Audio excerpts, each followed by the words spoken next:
नमस्कार, मी डॉक्टर प्रणिता. श्री विश्वंभर आयुर्वेदा या आपल्या चॅनेलमध्ये तुम्हा सर्वांचं पुन्हा एकदा स्वागत आहे. आजच्या या व्हिडिओमध्ये आपण दुधाबद्दल माहिती बघणार आहोत. दुधाला पूर्ण अन्न असं म्हटलं जातं. हे गोड चवीचे, स्निग्ध गुणाचे, थंड गुणाचे, शरीरातील सर्व धातूंचं पोषण करून ओज वाढवणारे, तेज वाढवणारे आहे. त्यामुळे हे शुक्र धातू तर वाढवणारच आहे, पण दूध हे पचायला जड आहे. शरीरातील कफदोष वाढवून वातपित्त दोषाचं शमन करणार आहे. एवढे चांगले दुधाचे गुणधर्म असतानाही काही ठराविक आजारांमध्ये, ठराविक त्रासांमध्ये आम्ही पेशंटला दूध पूर्णपणे बंद करायला सांगतो. हे सांगितल्यानंतर पेशंटच्या मनामध्ये भरपूर शंका येतात, तर त्याच शंका आजच्या या व्हिडिओमध्ये आपण दूर करणार आहोत. असे कोणते 11 आजार आहेत ज्यात दूध पिणं पूर्णपणे बंद करायचं आहे. त्या आजारांमध्ये दूध पिल्यानंतर रुग्णाचा त्रास वाढतो. त्या आजारांमध्ये दूध हे विषाप्रमाणे काम करते, ते आज आपण बघूयात. न पिबेत अजीर्णी, नवज्वरी, कुष्ठी, श्वासी, कासी, अतिसारीच म्हणजेच ह्या आजारांमध्ये दूध अजिबात पिऊ नये असं ग्रंथात सांगितलेलं आहे. पहिला त्रास आहे अग्निमांद्य, अपचन, अजीर्ण, ज्याला इनडायजेशन असं आपण म्हणतो. तर पचनाशी रिलेटेड कोणत्याही प्रकारची तक्रार तुम्हाला असेल, म्हणजेच भूक लागत नाही, जेवणाची इच्छा होत नाही, खाल्लेलं अन्न व्यवस्थित पचत नाही, तर अशा कोणत्याही पचनाशी रिलेटेड तक्रारींमध्ये दूध अजिबात पिऊ नका. बऱ्याच वेळा असं होतं की जेवू वाटत नाही, पोट गच्च वाटतंय म्हणून बरेच लोक फक्त दूध पितात, पण याने त्यांचा अपचनाचा त्रास आणखी वाढतो.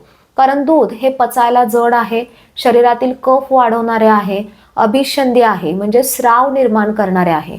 जर ऑलरेडी तुम्हाला खाल्लेलं अन्न व्यवस्थित पचत नाही, तर त्या अपाचित अन्नापासून आम शरीरात तयार होऊन तुमचा अपचनाचा त्रास वाढणार आहे. आणि अशातच जर तुम्ही दूध पित असाल तर ते दूध तुम्हाला व्यवस्थित पचणार नाही, शरीरात तुमच्या टॉक्झिन्स तयार होऊन त्रास आणखी वाढणार आहे. जर तुम्हाला कडकडून भूक लागते, शारीरिक कष्ट भरपूर आहे, तुमचा पाचकाग्नी प्रदीप्त आहे, तर तुम्ही दूध नक्की प्या. त्या दुधाचं चांगलं पचन होऊन त्या दुधामुळे तुम्हाला फायदा होणार आहे. पण अपचनाचा त्रास असेल तर दूध अजिबात पिऊ नका. अतिसार म्हणजे जुलाब होत असतील, ज्याला डायरिया असं आपण म्हणतो, तर यातही दूध अजिबात प्यायचं नाही, कारण दूध पचायला जड असल्यामुळे जुलाबाचं प्रमाण वाढतं. कृमी, वर्म इन्फेस्टेशन म्हणजे जंत होत असतील, मग ती लहान मुले असतील किंवा मोठी माणसे, तर ह्या जंताच्या त्रासामध्येही दूध अजिबात प्यायचं नाही. कारण दूध हे गोड चवीचं, पचायला जड, शरीरातील स्राव वाढवणारं असल्यामुळे जंताचा त्रास वाढतो.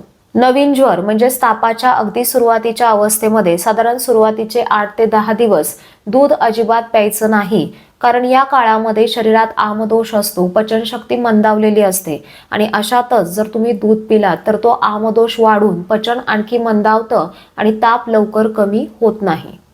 ज्यांच्या शरीरातील कफ आधीच वाढलेला आहे, कफ वाढून वारंवार सर्दी खोकला होतो, छातीमध्ये कफ साठून घरघर घरघर आवाज येतो, दम्याचा त्रास आहे, तर असे कफाचे त्रास असताना दूध अजिबात प्यायचं नाही. कारण दूध हे थंड गुणाचं, शरीरातील कफदोष वाढवणारं आहे. त्याच्यामुळे दूध पिल्यानंतर कफाचे आजार वाढणार आहेत. इवन लहान मुलांना जर सर्दी खोकला असेल, कफ झालेला असेल, तर त्यांनाही वरचं दूध अजिबात द्यायचं नाही. नाहीतर तुम्ही सर्दी खोकल्यासाठी औषधं घेताय आणि दूध पिणं सुरूच असेल, तर त्या औषधांचा अजिबात फायदा होत नाही. संतर्पणजन्य आजारांमध्येही दूध अजिबात प्यायचं नाही. म्हणजेच ओव्हर न्यूट्रिशनमुळे, शरीराचं गरजेपेक्षा जास्त पोषण झाल्यामुळे शरीरातील कफ आणि मेद म्हणजे चरबी वाढून जे आजार होतात, तर त्या आजारांमध्ये दूध अजिबात प्यायचं नाही. थोडक्यात चुकीच्या लाईफस्टाईलमुळे होणारे आजार असं आपण त्याला म्हणू शकतो. म्हणजेच डायबिटीस आहे, ओबेसिटी म्हणजेच लठ्ठपणा आहे. मग तो लठ्ठपणा वेगवेगळ्या कारणांमुळे किंवा आजारांमुळे असू शकतो. जसं थायरॉइडमुळे वजन वाढतं, लेडीजमध्ये हार्मोनल चेंजेस झाल्यामुळे PCOD सारख्या समस्या निर्माण होतात आणि वजन वाढतं, सिडेंटरी लाईफस्टाईलमुळे वजन वाढतं, तर अशा कंडिशनमध्ये दूध प्यायचं नाही. त्यानंतर आमवातासारखे आजार आहेत, ज्यात शरीरातील आमदोष वाढून सांध्यांना सूज येते, सांध्यांच्या ठिकाणी वेदना असतात, तर अशा आजारांमध्येही दूध अजिबात प्यायचं नाही. कोणत्याही प्रकारच्या त्वचेच्या आजारांमध्ये, त्वचेच्या तक्रारींमध्ये दूध पिणं पूर्णतः टाळायचं आहे. कारण त्वचेच्या आजारांमध्ये शरीरातील दोष आधीच बिघडलेले असतात आणि त्यात दूध जर काही ठराविक अन्नपदार्थांसोबत मिठासोबत पोटात गेलं तर तो विरुद्ध आहार तयार होऊन स्किन प्रॉब्लेम्स आणखी वाढतात। काही ठराविक पदार्थ जसं मासे खाल्ल्यानंतर, नॉनव्हेज नंतर दुधाचं सेवन करू नये, मीठ असणारे पदार्थ आणि दूध एकत्र घेऊ नये, आंबट पदार्थ, आंबट फळांसोबत दूध घेऊ नये, फळं आणि दूध एकत्र घेऊ नये, हा सर्व विरुद्ध आहार आहे। याने रक्ताची दुष्टी होते, शरीरातील दोष बिघडतात आणि वेगवेगळे आजार मागे लागतात। बरेच लोक उशिरा जेवण करतात आणि रात्री झोपताना दूध पितात। त्या जेवणामध्ये आणि दूध पिण्यामध्ये गॅप नसतो। आपल्या जेवणातल्या मिठामुळे किंवा वेगवेगळ्या पदार्थांच्या संपर्कात आल्यामुळे ते दूध पोटात जाऊन नासणार आहे, तो विरुद्ध आहार होणार आहे। बरेच लोक दूध चपाती खातात, आपण कणिक मळताना त्यात मीठ घालतो।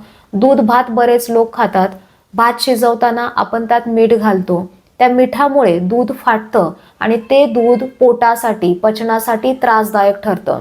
ह्या सर्व गोष्टी विरुद्ध आहारामध्ये येतात। त्याच्यामुळे दुधासोबत कोणते पदार्थ, कोणत्या गोष्टी आपल्या पोटामध्ये जात आहेत याच्याकडे आपण लक्ष दिलं पाहिजे। हे तर दुधाचे सामान्य गुणधर्म मी तुम्हाला सांगितले, पण आयुर्वेदामध्ये गाईचं दूध, म्हशीचं दूध, शेळीचं दूध, मेंढीचं दूध, आईचं दूध, हत्तीनीचं दूध, उंटिनीचं दूध अशा वेगवेगळ्या 8 प्रकारच्या दुधाचे गुणधर्म आणि कोणकोणत्या आजारांमध्ये ते दूध घ्यावं हे व्यवस्थित सांगितलेलं आहे। जुन्या काळातील लोकांचं असं म्हणणं आहे की आम्ही आमच्या काळामध्ये दूध, दही, ताक असंच खायचो, आम्हाला कसलाच त्रास नाही। पण त्या काळामध्ये तेवढं चांगलं दूध मिळत होतं। त्या काळातील लोकांची शारीरिक हालचाल तशी होती, शारीरिक कष्ट ते करत होते, त्यांची जीवनशैली चांगली होती, वातावरण चांगलं होतं। ओव्हरऑल त्यांचं खाणंपिणं, वागणं चांगलं असल्यामुळे ते जे काही खात होते ते त्यांना व्यवस्थित पचून त्यांच्या अंगाला लागत होतं।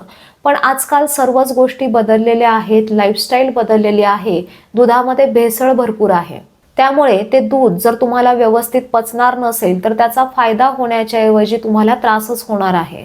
त्यामुळे दूध पिण्याआधी हा संपूर्ण व्हिडिओ व्यवस्थित ऐका। हा व्हिडिओ जास्तीत जास्त लोकांना शेअर करा, जेणेकरून ही उपयुक्त माहिती सर्वांनाच मिळेल। तुम्ही अजून चॅनलला सबस्क्राईब केलं नसेल तर जरूर करा। पुन्हा भेटूयात नवीन टॉपिक सोबत, नवीन व्हिडिओमध्ये। तोपर्यंत धन्यवाद।